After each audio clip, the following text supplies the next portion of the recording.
Good morning, everybody, and welcome to the SEC Daily here at Southeastern 14. I'm your host, Chris Lee, joined by my co-host, Blake Lovell.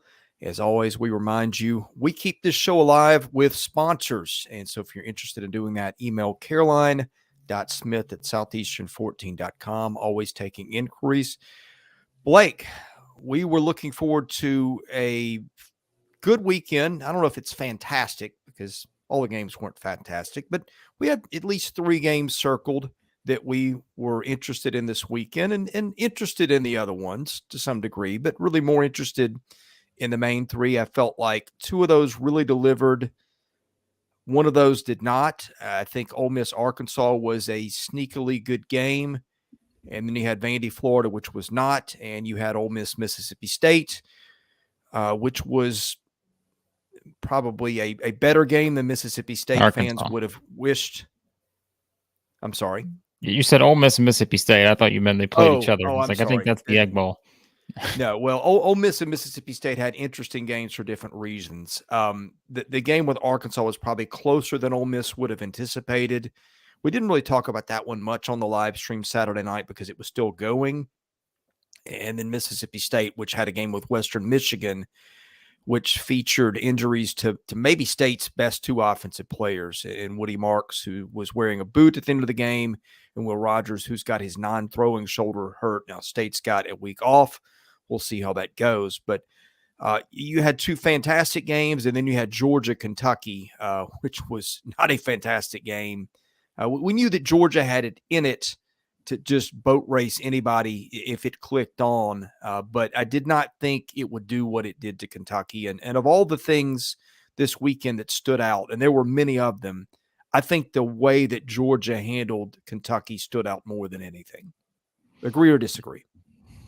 Yeah, I think that's fair. I don't think many of us predicted a 38-point difference between those two, although we did say last week I thought that game had higher blowout potential than the 2 in front of it that we ranked, which was Alabama A&M and LSU Missouri. And yeah, that was to be expected. We just said, I mean, if Kentucky came in, a team that really hadn't proven a ton yet outside of the win against Florida, and the issue was not, hey, Kentucky's lost this game or that game. It was, we still don't feel like we fully put it all together just yet, and specifically with the passing game.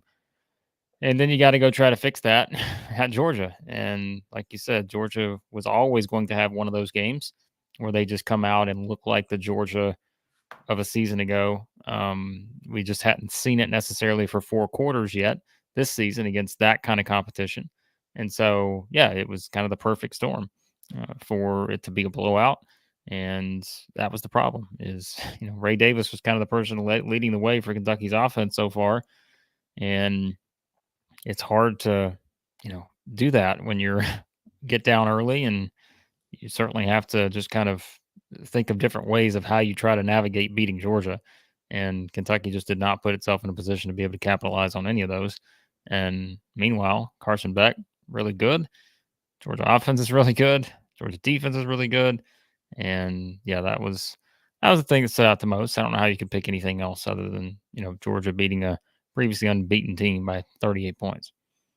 I said this Saturday night, it looked a whole lot like Georgia box scores from last year. First of all, Georgia throws for 435 yards. Beck throws for 389, 11.1 per attempt. So he's kind of rivaling Stetson Bennett with those efficiency numbers from a year ago. It threw to a ton of different guys. I mean, they had like a dozen different guys catch passes. They had 4 guys catch at least 4. Bowers was the main guy, 7 for $132, following that game last week where he just put his team on his back and carried them to a win. The rushing sheet, nobody really stands out. Dajon Edwards, 7 for 54, leading the way. But the bigger takeaway is, again, Georgia kind of did what it did last year, which is split that rushing attack many different ways. And it was productive, 5.6 per carry, 173 total. It just felt a lot like the Georgia team that we saw last year, where it is just win with a very balanced offense and a defense that doesn't really force a lot of turnovers. It did get one against Kentucky, but that's not really Georgia's game. It's just get stops and hold you down and put you in 3rd and long and keep you from moving the chains, 12 first downs. It felt so much like the way Georgia has won the last couple of years. And I think if I'm a Georgia fan this morning, I mean, there's a lot to be encouraged by, but I think the blueprint in how it won in dominant fashion is the thing that's got me feeling good today if I'm wearing red and black. If you're wearing red and black, you've been feeling good a lot of days for the past right. however many Is it years like now. 600 and something straight days as I don't think defending today national champions? Yeah. any different than it has been, but it was a nice win. Yes, I know what you're saying. I joke, but yeah, I mean, look, and I brought up the stat all season long, right? I always love the quarter by quarter points. Those are my favorite these days when I look those up. And Georgia just started slow. I mean, they've started slow this season, and people say they're gonna sleepwalk early and then crank things up from there. But like, there was no slow start here. They came out early on, that big 40-yard play with about 10 or 11 minutes to go in the first quarter. So right into things. As we said, the key to beating Georgia, not beating Georgia, but just making things interesting against Georgia for previous teams like Missouri and South Carolina was because they got off to good starts. The past couple of years, that just didn't happen here. Kentucky could put themselves in a position they could not be in, down 2 touchdowns, basically 10 minutes into the game. And it felt like from there, the thing was over. When it got to 21-0, I know Kentucky wound up scoring after that, but this thing felt over at 21-0 with 5 minutes into the second quarter. So I mean, I don't know how much box score wise beyond just the brutality of Georgia just taking it to them in the first half. Obviously from there things were what they were, but yeah, I mean, there's a lot to, like I said, a lot to like about this Georgia team after a performance like that, because we knew it was always there. Talent's never been a question. This season, it was just waiting for that spot where they were going to do this to someone, and just happened to be Kentucky, who we still had questions about, even though they were 5-0 coming into this game.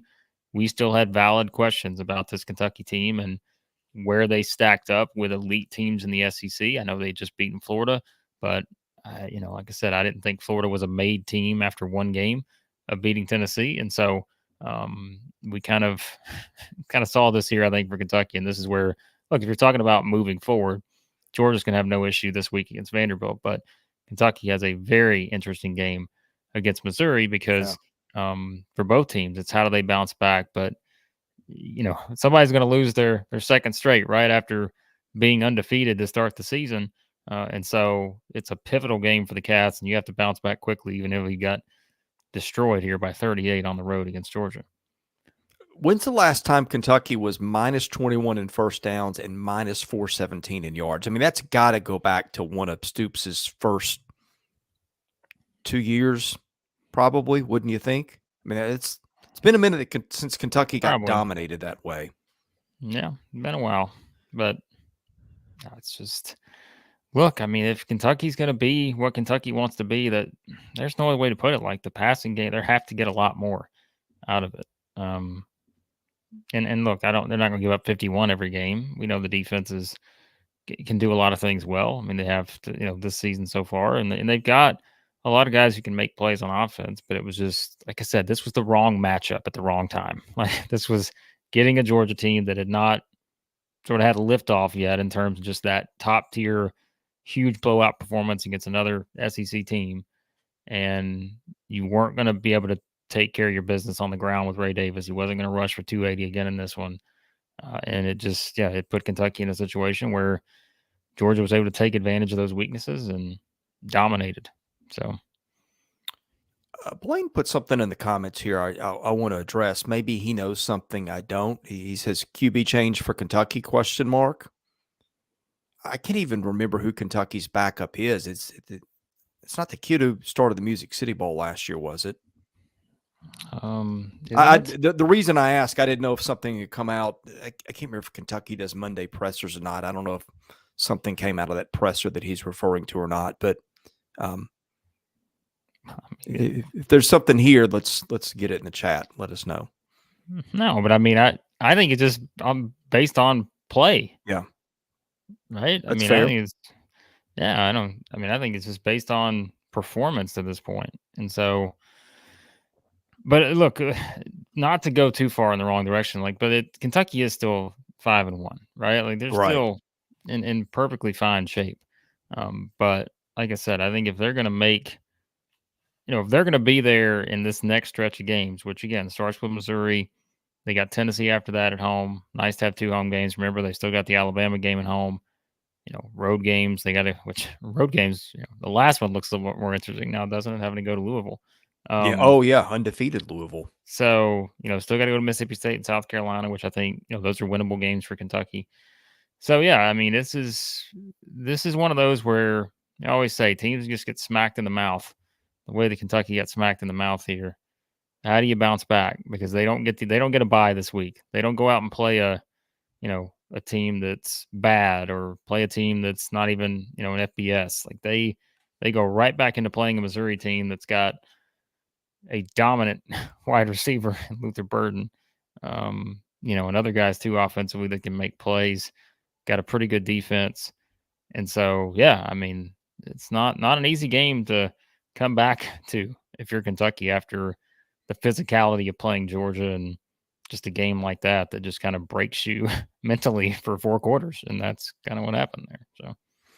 Okay, you brought up Missouri. I want to talk about Missouri in a little bit, but I want to talk about the other side of that game, which was LSU. And I want to ask you this, because the box score is not pretty here. If you were LSU, you give up 527 yards to Missouri. I mean, that's never good. But if you watch the game, Missouri's up 22-7, and LSU just cannot get stops. Harold Perkins makes 2 huge plays in that game. I think gets a finger on a field goal, if I remember that correctly, and gets an interception, which snapped Brady Cook's streak of passes. And so, yeah, the box score wasn't good. If you're just looking at that saying, well, what are you talking about? How's this up for debate? But the point I want to make is this. LSU started to get stops on the road when it had to do it. It made big plays. It had the Major Burns pick 6 to end the game. Sometimes defense is just confidence, and I'm wondering if LSU maybe picked some up. They brought Pete Jenkins on the sideline, the 82-year-old former coach who's been on that staff before, a very well-liked person. I don't know him personally, but from everything I hear, I'm just wondering if LSU might have tapped into something with its defense that has some meaning going forward, maybe gaining some confidence, because as we said all year, that offense is so good, you don't need too many stops to win games, and that is exactly how it happened. I mean, I don't know if I'm ready to jump on them fixing a lot of these issues just yet, but I mean, this. Well, look, Blaine. I'm not ready to say that they fixed any issues, Chris. Maybe that's the nicest way I can put it, because we can look at this, but they've still given up what? Like you said, the box score doesn't look pretty from a defensive standpoint still, and they gave up 39 points, gave up 55 to Ole Miss, they gave up 31 to Arkansas, and so forth. So I don't know. I mean, look, I think there's a chance that the defensive numbers look a lot better this week when they play Auburn, just because of Auburn's struggles, offensively at times. We've talked about that all season. So that may be the get right game completely, to where, all right, now we've got our momentum going forward, based on that difficult end of the schedule where they got to go to Alabama and, still get A&M and Florida in there too. So I don't know. I don't know if I'd get there just yet with the LSU defense. I'd want to see a bit more of a sample size than what we've seen the last 3 weeks, because it hasn't been pretty. But here's what I'll say, and this is going to tie into basketball, and I know this is something, but I found this quote this morning. So I was looking at Blue Ribbon to get my Missouri notes ready, and don't worry, I'm not just getting a Dennis Gates reference in here when we're talking about LSU football, but it is kind of funny to think about. Or actually, no, I'm sorry, it wasn't Blue Ribbon. It's from the Almanac. Great quote they had in the Missouri preview. Jeff Goodman and company, Rob Doster, they do the Almanac, and it's a great quote. Would you rather win? Missouri was not a great defensive team last year. They couldn't rebound, any of that. We're talking basketball here. But this kind of translates to LSU's defense. Gates' quote was, would you rather win 25 games or win the rebounding battle? Because they were just putrid last year from a rebounding standpoint. He's like, we could win the rebounding battle, but you know what? We were fine with Just winning win 25 games. games. So it's like with LSU, I know they've lost 2 games to this point. But it's like, hey, would you rather, win the defensive battle, give up less yards maybe, and lose whatever to whatever? Or would you rather win 49-39 and go out and win a game, 50 something to whatever? So I think it's one of those things where I don't know that LSU will completely fix his defensive problems this year, but with the offense they have and with Jaden Daniels at quarterback, I don't know if it's going to matter overall, because they're still going to be able to outscore a lot of teams. I know they didn't do it against Ole Miss. Obviously the Florida State game was what it was, but I still feel okay about LSU moving forward because I just think offensively they are tremendous in terms of playmakers from top to bottom. They have so many guys that can break big plays. And if they can just build off of some of the good things they did on defense, whether it's just getting takeaways or anything like that, I think it gives them a little something here. So here is the point I was making. I don't expect you to have an answer because we just don't know. But these are college kids, right? I mean, you're seeing Arkansas coaches shut down their Twitter, much less players. I mean, this is the league we live in. It's the team that when Brian Kelly lost his opener last year to Florida State, you had fans going, is this the right guy for the job? They win the West. My point is confidence can be a big thing with college kids. And again, you don't need to get a lot of stops of that offense. And I'm just wondering, again, the based on the box score, the answer is no. Based on the way the game unfolded and the defense did some things at the end to win the game, I'm just wondering, we all believe LSU's defense is better than it's shown. I mean, they've got Harold Perkins. They've got other names on that defense too. And that's the only question I'm posing is that just a little bit of a boost for LSU going forward? Because you just need that defense to be a little bit better. Presuming you can keep Jaden Daniels healthy, and maybe that's a topic we needed to be talking about too, because you had that rib injury at the end of the game. Although he came back, and after a while, it's like it didn't matter. But yeah, and look, the schedule gets easier for LSU here on out. The Auburn game this weekend, interesting. The Army game, no, that'll be a very interesting game before the bye week stylistically. Although I think Army's not very good this year. At Arkansas, which is having struggles. Florida, Georgia State. I mean, Texas A&M. That one's always wild. So the schedule, it would appear they've already played Arkansas apart already. Oh, what did I say? I don't know who you're looking at, but they've already played Arkansas. Alabama, excuse me. That does make a little difference. This is this is why I need stronger contacts. Wall schedule is. I'm always gazing off to the right to look at that schedule, and sometimes sometimes the takes are not correct. Yeah, well, but anyway, that's all right. That's why you're here. That's why I'm here. And by the way, we appreciate you guys being here. I can already see some score predictions. Dr. Dan throwing some score predictions in the comments here. I know, Dr. Dan, I saw the one earlier you had for Alabama, Arkansas. Chris and I did try to give Arkansas a way to beat the spread in the predictions video we did for that one. But, we'll see if that happens. Georgia Vandy, we did not probably give Vandy as many points as you gave them at 7. We kind of pointed out the numbers on that. Georgia's outscored them 117-0 in the past 2 games. So, yeah. And remember, guys, if you want to support the show, you can do that. Caroline.smith at southeastern14.com. Reach out to her via email. Let us know if you want to sponsor, advertise on here. We will have some changes coming content-wise here moving forward. So we'll keep you guys updated on that here in the coming weeks. But be sure to do that, because that's what helps drive this show and everything else we do on the channel is your support, advertising and sponsor-wise. So, and a quote here. It looks like this is a realistic quote I see from Blaine in the chat. Blaine says that Matt House to his team on Saturday, listen, guys, just don't suck. All right. Plus, Chris Lee believes in you, unquote. So apparently, Chris, your name being bantering about in the LSU discussion when they have their position meetings, perhaps on defense. Hey, I thought I was Missouri's hype man. Now I'm LSU's hype man for the defense, I guess. Well, if you're LSU's defensive hype man, you are not going to be a lot of people applying for that job necessarily at this very moment. But that's all right. We'll see what happens. Like you said, I think getting Auburn up next, getting Army after that.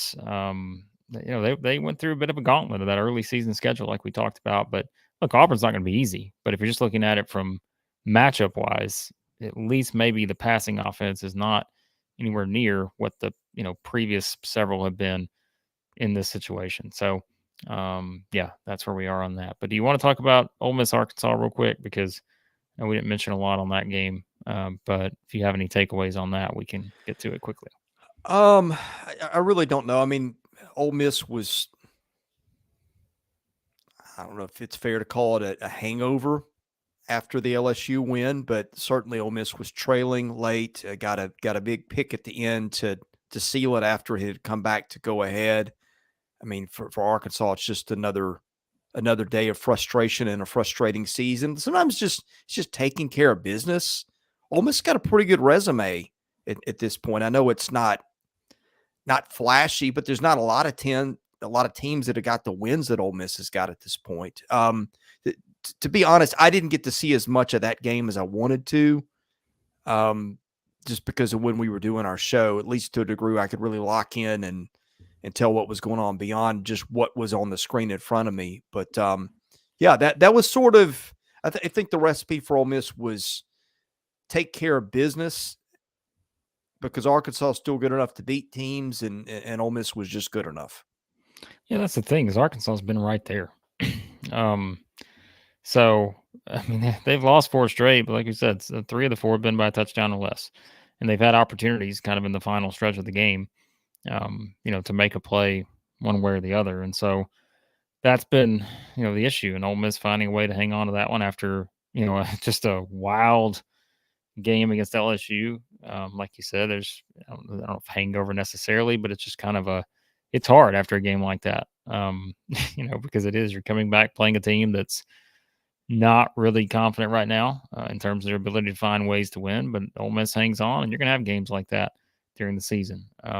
And so, I mean, I think, like you said, Ole Miss's resume here is pretty sneaky, and I don't know if they get enough credit for it to this point, because I think the game in Alabama was just pretty disappointing overall. But, just in terms, felt like the opportunity was there, didn't play well, and Alabama did do a lot of things to kind of counteract what Ole Miss had been doing. So, bye week comes the right time, like Blaine says. I think injury wise, one of those things where it just kind of comes at the right time here for the stretch run. Which, look, even the next part of the schedule, I think sets up fine for Ole Miss. Had Auburn, Vanderbilt, Texas A&M, then they got to go to Georgia, of course. But I think just the matchups they have left, still having, Auburn won't be easy in the Hugh Freeze Bowl, but I still think that's certainly a winnable game for Ole Miss. Vanderbilt, very winnable game. A&M at home, winnable game.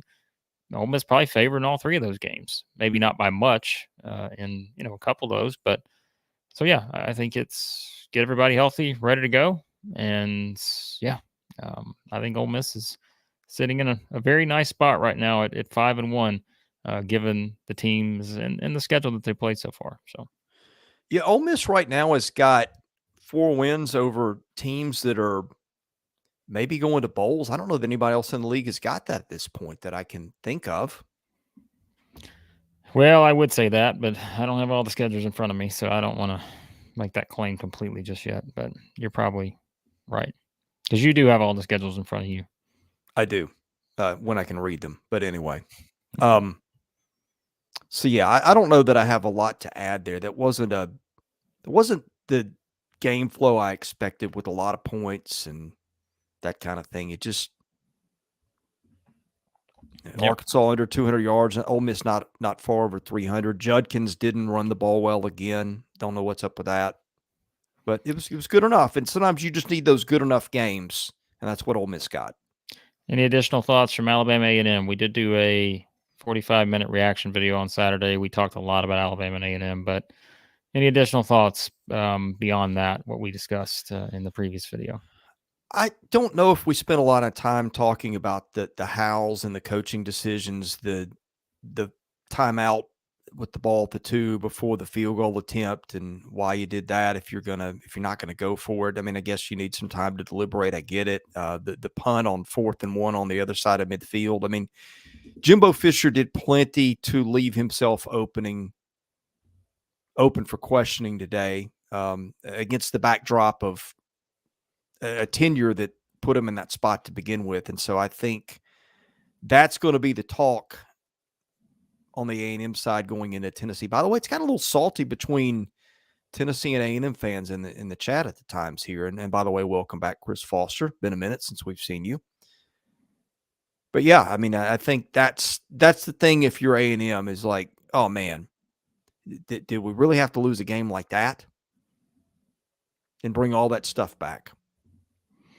Yeah, I don't, like I said, one of the videos we've done this morning, we've recorded so many, I don't remember when I said this, but maybe it's power rankings. I don't think I necessarily came out of that just too disappointed with A&M moving forward. I don't know that my opinion changed very much on them after that game. We thought it's one they could win. Certainly felt like you could put a prediction together to find a path to victory for A&M. Just didn't happen. And I think that, again, you felt like you had opportunities with the way, you start the game. You're up at halftime, all those things. But yeah, it just didn't turn out that way. But I don't know that I necessarily changed my expectations too much for them moving forward. I still think they're, one of the better teams in the SEC. I don't remember where we have them in our power rankings, but I'd say they're, certainly still a top 5 team in the league overall. And yeah, it's just a matter of, like you said, it's still really just the same, right? It's just navigating the SEC West while also now having a game at Tennessee this weekend, right? That's added to the mix. You get two SEC East games coming up next where you play at Tennessee, you get South Carolina, but you still got to go to Ole Miss, you still got to go to LSU, and so scheduling wise, it's a pretty brutal rest of the slate, which kind of started, as we said, with this Alabama game, and so that's probably the worst thing for A&M right now is just the schedule is pretty brutal here the rest of the way. And so, yeah, I still think, though, they're going to win more of these games than they lose. But, yeah, I mean, on the flip side, Alabama's just – they've turned it on. They they are a team that we said, this was the conversation that was going to be had after the way the first several weeks of the season went. But what have they done? They've tweaked some things. Jalen Milroe, Jermaine Burton connect for a huge game against A&M, against a defense that have been really good. And now here they are with a setup where they get to come back home and play Arkansas, who's struggling. We've got the Tennessee game next week. LSU, I think we said it, Chris, on Saturday, right? The 3 straight home games now for Alabama, Arkansas, Tennessee, and LSU. Nice place to be sitting if you're Alabama before those final 2 road games against Kentucky and Auburn. So, yeah, I think if you say, all right, what's your feeling on these 2 teams coming out of the game? Stock up for Alabama for sure. But I think for me, stock sort of stays where it was with A&M. I didn't really change my opinion too much on them. Yeah, I've got some thoughts going forward for both teams. I might just save those for Tuesday, which is kind of our looking forward day a little bit, but yep. But Blaine brought up a good point here, as you have pointed out. So there's that. Anything else on this one? Because we got a couple we haven't gotten to. We're not going to spend much time on these other ones. Let's just make it very clear. I'm so apologies to these fan bases, but we're not going to spend a lot of time because we still need to talk about the SEC title race, or SEC West race, that is, before we wrap up here in about 15 minutes or so. But Florida beats Vandy 38-14. Game went about as expected. I thought Vanderbilt would hang with them for a while just because I just didn't think Florida would just completely run away with this one early.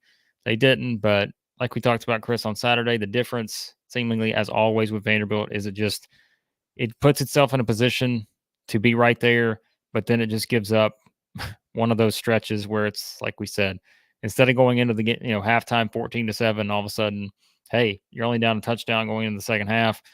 You give up the touchdown with 40 seconds left in the second quarter. You're down 21-7. Kind of gets, from there, you just don't feel like that confidence. That's just a big punch in the gut heading into halftime. Florida, meanwhile, Graham Mertz continues to be Graham Mertz, man. He's been a lot better, I think, than most people expected this season. We know how good they can be when they're running the ball with Montrell Johnson and such. ETN didn't play, as we know. But yeah, there's no reason to keep going over the Vanderbilt side of things. We've done that plenty, and we did that quite a bit in the Georgia Vanderbilt prediction video, which will go up later.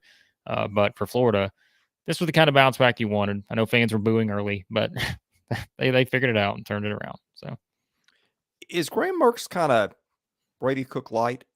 And here's what I mean by that: just high completion percentage. I mean, Missouri's got more explosiveness than Florida's got, but when you're 30 for 36, I thought the story in that game, because you look at some of the stats and, okay, total yardage 495 to 340.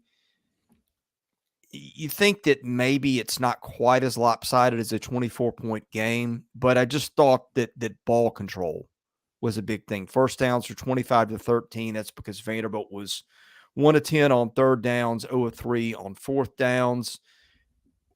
What Florida can do, and I pointed this all season, what Florida does, and I don't know where it ranks nationally, but it keeps other teams off the field about as much as anybody. I'll find the stat if I can find where I've put it here, but I think Florida's only on the field for like 57 defensive snaps a game. And no, I'm sorry, it's less than that. It's 53.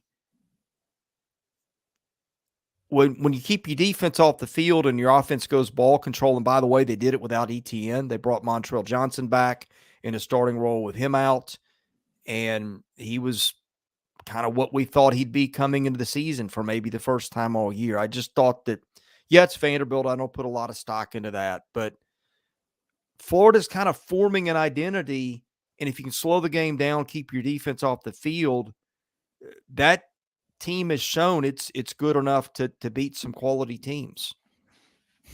Yeah, I mean, like I said, I think the matchup certainly helped in this one, but given what we've seen from Mertz, knowing the running game that they have, Pearsall has, been good. That's kind of answered some of those initial questions, right? Because that was it coming in the season. I mean, we knew the defense had to be better too. Let's not kid ourselves. We brought up going the season just how much, if they were going to make strides this year, those defensive numbers had to be better. But you had your questions about Mertz and you had your questions about just the overall nature of the offense. Now, let's not act like they're all fixed here, because I know they scored 38 against Vanderbilt, but this was still the lowest scoring offense. And it was a in the banged league. Up Vanderbilt too. Yeah. Well, I mean, and Florida still statistically was the lowest scoring offense in the league. I don't know if that's changed since Saturday. I haven't looked at the updated stats, but yeah, I mean, they were still only averaging 25 points a game. And so I mean, I don't want to go too far in the wrong direction with them just because it was Vanderbilt and they've given up 30 plus points to everyone over the past, 5 games or whatever. So, but yeah, I think that will at least give them a chance now moving forward. You can build off of some of this. Hey, sometimes that's all you need. It's just someone who maybe can step in, doesn't make a lot of mistakes. But I still think the strength of this team is getting the running game going, which again is why did Vanderbilt win last year? That was one of the reasons. It's because somehow Florida could not get a running game going last year with Anthony Richardson, Montrell Johnson, and Etienne. And it's like, this year a little bit different, and that helped out. So yeah, nice bounce back win for Florida, which you expected, but they needed something like that heading into, again, a pretty important game this week against South Carolina. So, all right, Blake, before we hit the next items on the list, a couple of quick reminders. We are supported by sponsors. One of those is CHOMPS. It's my go-to snack on game day. Good halftime snack. Good snack while you're watching the podcast. 9 to 10 grams of protein per stick, 60 to 100 calories. It is gluten-free. It is free of the top 9 allergens. No hidden harmful ingredients. So great snack for your kids. Check out the promo code we've got here, SE14, and you can get 15% off your CHOMPS order. Give them a try. Help out those who help the show. That is also something we can say about myperfectfranchise.net. If you are out there and you are unhappy in your job, have you ever considered franchise ownership? The guy that can help you with is Andy Ludicky of myperfectfranchise.net. Andy's a friend of mine, a good man. What they do is they sit down and they talk to you about your goals and your skills, not just what you are good at, but what kind of life do you want? Do you have kids? Do you want to spend time with them? Well, sometimes you're in a job where that's limited. You can reset everything with Andy. They have all kinds of franchises that they work with. And what they will do is, after sitting down and getting an inventory of your skills and the life you want, they will connect you with one of the many franchises they work with. One of the best parts is that it's all free. The consultation is free.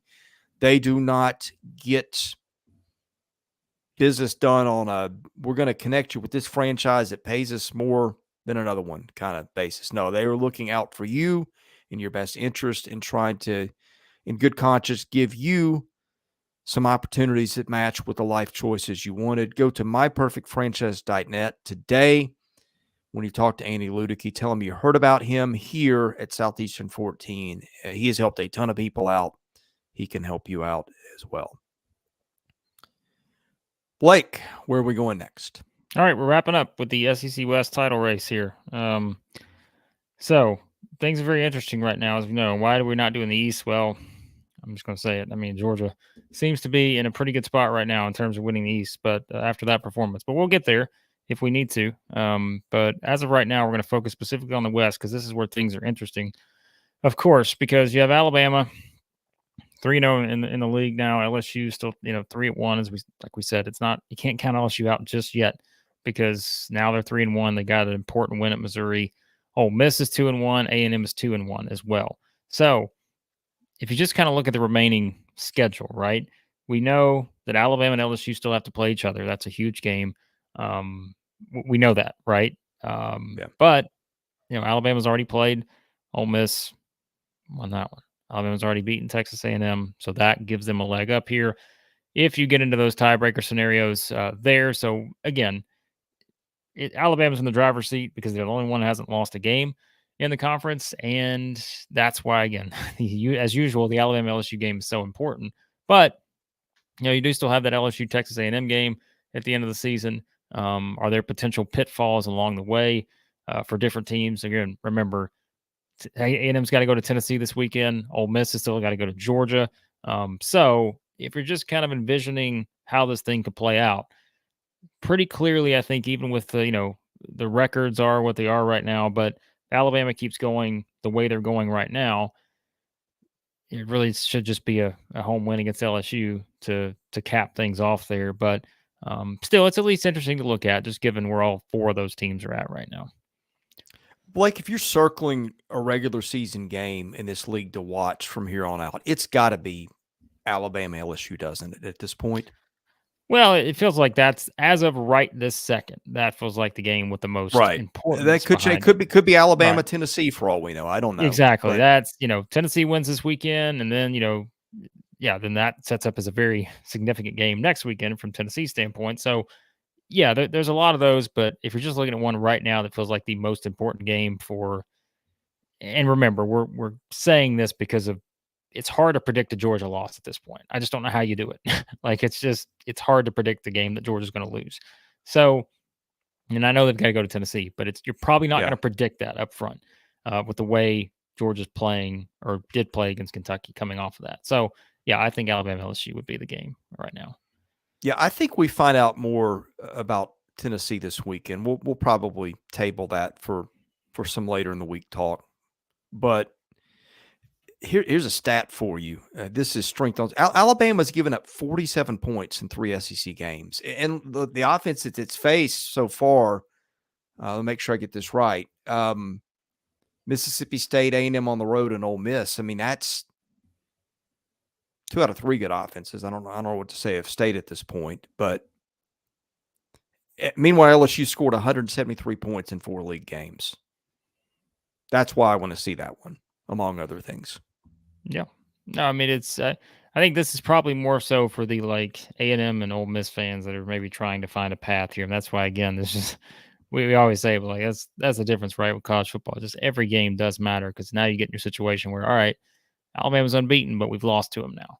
And so, not just put us one game behind in terms of the win-loss column, but now they hold the tiebreaker and all that. So it makes it a tougher climb. But, I mean, I still think LSU is the team to me that's just they're the most fascinating because it's just they've lost 2 games overall, lost the Florida State game, lost the wild one to Ole Miss. and keep that in mind too, is LSU is 3-1 in the conference right now. Ole Miss is 2-1, but of course Ole Miss holds the tiebreaker. Should once things get back to normal there, if you finish the same, they hold the tiebreaker because they won the game. So, it's gonna be. I mean, here's the thing, right? Is how wild does this thing get if LSU beats Alabama? Which, oh my goodness, that's what I think is the most. If you're looking for the ultimate chaos scenario, which we always love to look for those here, not saying they're going to happen, not saying we're predicting that they will happen, but if you're looking for the chaos scenario, that's really the only one right now that hits that, whatever level is if LSU beats Alabama, then that throws everything into total chaos at that point. So the other chaos scenario is Ole Miss winning against Georgia, although I would like their chances a lot more in Oxford. I still think Georgia would win, but that's another sleeper chaos game just because Ole Miss can move the ball. Do I think it's going to happen? No, but I think it's interesting. And then again, finding out what Tennessee is, which I think we'll find out a lot this weekend against Texas A&M. That'll be the most the Vols have been tested all year.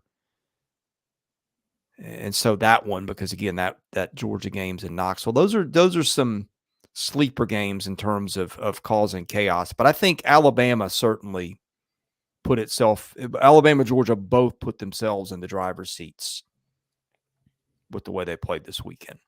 Yeah, I mean, look, and if you're looking at the rest of the West, I mean, Auburn's 0-2, Mississippi State's 0-3, Arkansas's 0-3. I just don't see that, them factoring into the equation right now based on what we've seen to this point. And we might talk more about the East here at some point this week too.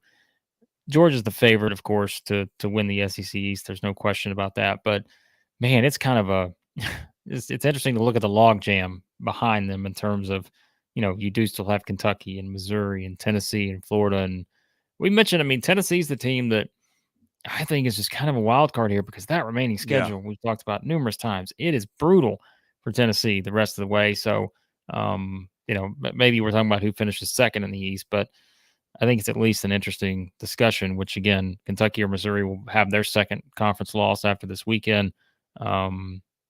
So yeah, I mean, it becomes quite interesting at that point when you start looking at the East and maybe where things stand behind Georgia. So there's one other game in the West down the road. I mean, there's probably more than one that we left out too that's worth to mention, and that is Auburn, Alabama. That one is in Auburn. Again, I want to see if Auburn can slow LSU down this week, and that'll be very interesting. But Auburn had bye week, and we said all season, hey, would rather play Auburn first half of the schedule than the back half. No, they got quarterback issues. We have talked about that just about every week here. But if they can get that game to a 17-14 kind of dogfight, which I think you could certainly see that kind of scenario, given the way neither team has been world beaters on offense and the way both teams can defend, that's another one too that could throw a kink in things. Sure, I think it absolutely could. Said we'll know exactly where everybody's at by that point, but it's just, yeah. I mean, I think Alabama getting back on track the way that they have has made this, a lot more interesting now because. I mean, think about it, right? Like, if you'd asked us if this is where things are sitting right now 3 weeks ago, I mean, I don't know what we would say in terms of, what this thing would look like right now for the West on this side. So, it'll be fun to see what happens. But guys, we are going to wrap up here shortly. So, your last chance, if you want to get in a super chat, you can do that, and we'll throw your comment up on the screen and discuss any questions, comments you may have. But of course, it is Monday. If you're watching this on Monday, that's when we put all of our early preview and prediction videos up for the upcoming week's game. So you'll have all those this evening. We've got all those ready to go. All the week 7 games in SEC football. Every preview video will go up for those games this afternoon. We'll have our power rankings coming up 12:30 p.m. Central. That'll go up as usual. And yeah, a lot of stuff on the way this week. Basketball stuff, team preview still coming. Working on those. So hit that subscribe button, hit the like button. Always helps us out. And Blake, I'll have some stuff on the national big picture too, because obviously we're looking to see how many teams the league can get in the playoff. That's determined by what other teams do in other places. I'm still looking across the national landscape and just seeing parity the way that we have never seen it. I'm interested to see it's some places that I like when playoff odds are updated, what different agencies size up chances at, that sort of thing, because that's been all over the map too. Hey, look, we said coming into the season, this felt like a year where there might be more parity than we've seen in a while.